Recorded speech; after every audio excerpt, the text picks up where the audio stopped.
and see what comes up.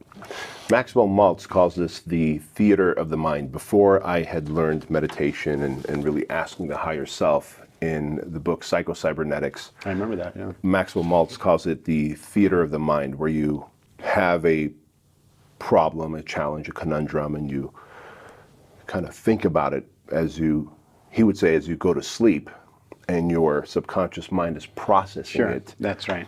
Really, the more effective way, as we know now, is you could create that state. You don't have to do it the night before and then fall asleep. You can direct the process. You can direct the process. Yeah. Well said. Exactly. Go on. That's cool. Well, honestly, while you said that, this is an important distinction.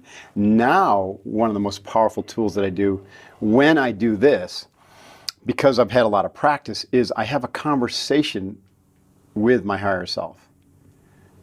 So instead of just asking, I actually have a mental representation of my higher self, and I have a conversation, and then I allow my higher self to answer myself. And it's extremely powerful. Like the answers that I get from my higher self are very different than what my rational mind thought before I asked that question. So anyways, I'm trying to get to your question because this is the way my brain works. Sometimes it's kind of a circuitous route. We're getting there. We're good. We're good. Keep going. So, fascinating journey. Once I get done with all this is kind of the meditation phase, and then I go into the visualization, which I consider different. Visualization can be used in meditation. It's more appropriate to say it's like a concentration tool. Yeah. Like practice visualization to get better at a skill is a concentration exercise. Whereas when I talk about meditation with my clients, it's like either mindful awareness, which is what mindfulness meditation sort of is, but we're very specific about how to do that, or pure meditation, which is where you're asking for insight and you're just looking for answers. But visualization is something different. Now, visualization, there's the practice sports piece that a lot of people know about. Very, very effective. Everybody should be doing it for performance, right? Then there's the using imagery connected to memory to revisit past experiences and recontextualize them, repower them with new emotions to let go of regrets and let go of negative emotional baggage that's holding you back. Because everything from your so-called past that has a negative attachment to it or negative association or negative memory is slowing you down. It's taking energy away from your ability to be in the present and to be productive. Sure. Because anything from your past that has a negative association or that you've anchored in a negative way becomes modern day a limiting belief. That's right. A limiting belief or a limiting feeling, which then triggers a limiting belief. So how do you go back in visualization? Is there an example that you can give me where you can go back and kind of redefine that experience? Yeah. So we call it recapitulation.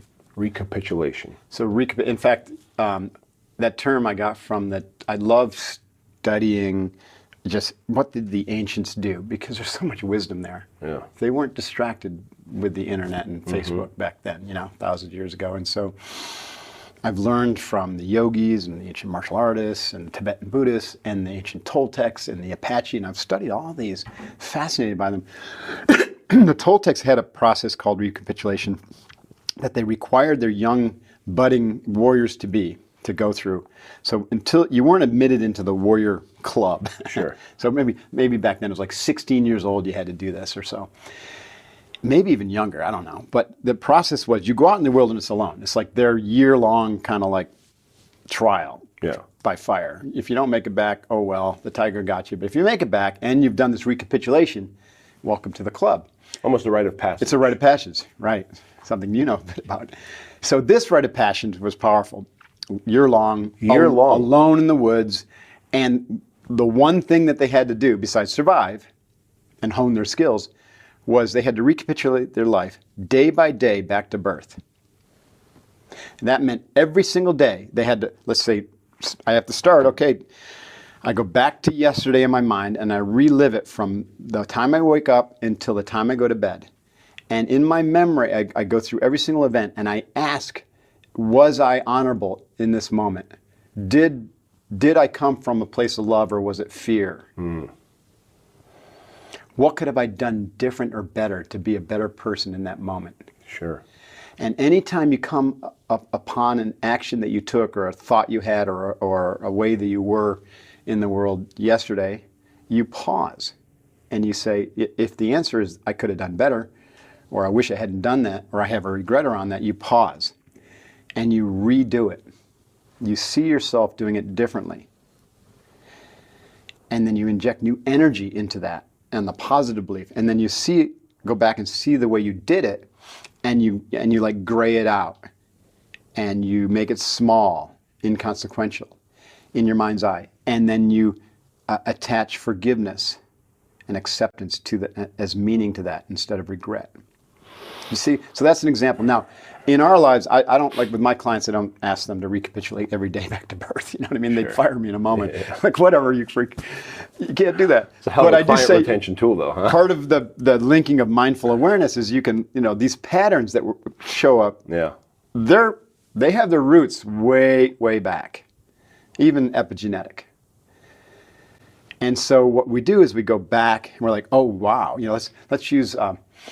one in my life, that I've been very open about in the last couple of years, I tried to be the perfect person all the way, up, and then I was like, screw that, was alcohol, right? Because alcohol ran through both of my families for multiple generations, and it was not pretty, And so it tripped me a little up in the Navy where I had to step back and, metacognitively look at that and go, oh, wow, that could be a problem, so get that under control.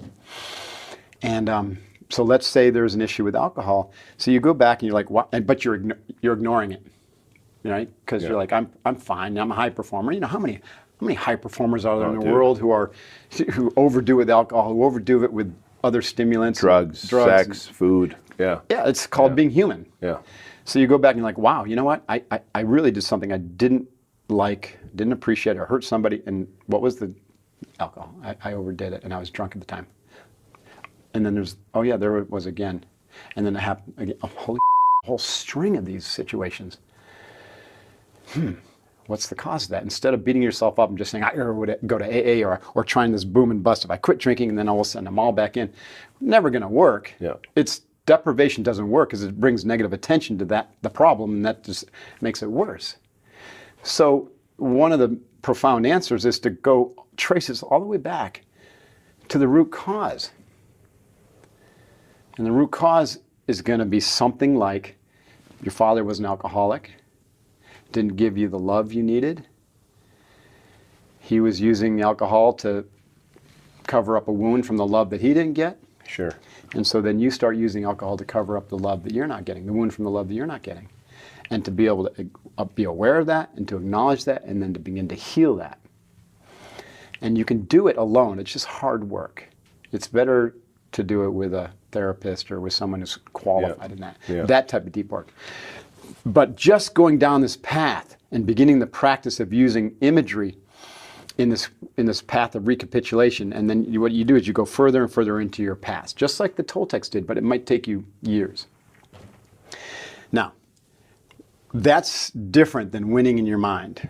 It's sort of the same, but that's like winning over your past. It's winning your past, right? Instead of what you're about to do. Right, which brings you more presence and more energy, and you're not dragging those kettlebells of regret into your next action. That's a great metaphor. So now you're clearing that up, and then simultaneously the win in your mind drill. So like the recapitulation, the way I do this is that's an evening practice, starting with the day. How'd I do today? And eventually, here's the beautiful thing, like, Bedros, if you can clear up all the crap from your past, then you've got a clean slate. Every day, all you got to worry about is how'd I do today? And you're always going to screw up. Nobody's perfect. So then you just have to go back and like, look, I did pretty good. Then, boy, I could have done better there. Recapitulate, clean it up, make amends if you have to. And that could be like, oh man, let me just call this person, send a text, or I'm going to make a note. And tomorrow I'm going to call Bedros and say, dude, I'm sorry. I didn't bring more steaks up, dude. I didn't know there was that precious. You had to go pull some out of your stash. Good thing I have a backup fridge. Exactly. That was that fun night. That was just so fun. So that's the beautiful thing about recapitulation. Then it becomes in real time. Yeah. I want to come back to visualization for winning your mind, but Nakamura taught me something profound, many profound things. But one of them was this because he used to have like little Zen lectures after the Zen, and he had a chalkboard, and he'd sit there and write his kanji like squeak, squeak, squeak, and we're sitting there watching, like squeak, and then he would write what it meant underneath, and one of them, was one day, one lifetime. What does that mean? Well, he explained it to us. He said that a warrior lives every day with the mindset that it could be his last or hers, and so every action had to be very, very thought through and precise, and I don't mean like go out and have a bacchanalian because it's your last day. No, it's like every thought, every word, everything on my to-do list, it's important, because if this is my last day, then I want to make sure I do the right things and I do things right. Really cool, because then that orientation has really helped me be like, okay, what's the most important thing today? I got to spend my time training, and I got to spend my time with my wife and my kid, because if this is the last day and I don't do that, I'm screwed.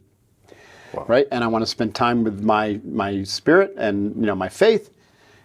Do all that, good. Now I can move on.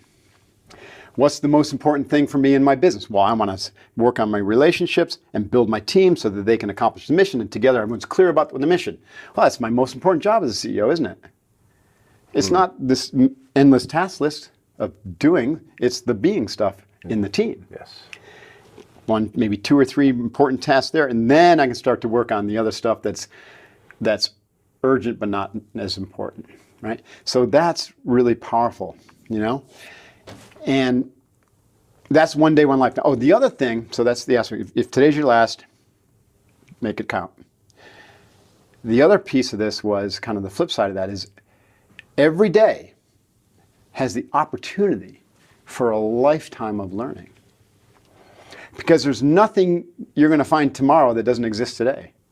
There's nothing you're going to find 3 years from now that doesn't exist today, or 10 years from now, or 100 years from now. Everything you need, everything there is known to humanity and the entire cosmos exists today. So be present and look for it. Don't always be here or there, or here or there, and miss the truth of what is right in front of you. It's profound. Which is today, now. Which is right now, right? Like this. So there's this evening ritual which provides the bookend in the evening where you look back and make sure today was really good, and you clean up any regrets, and then you go to bed and ask those questions, like cybernetics. So use that time wisely, your sleep cycle.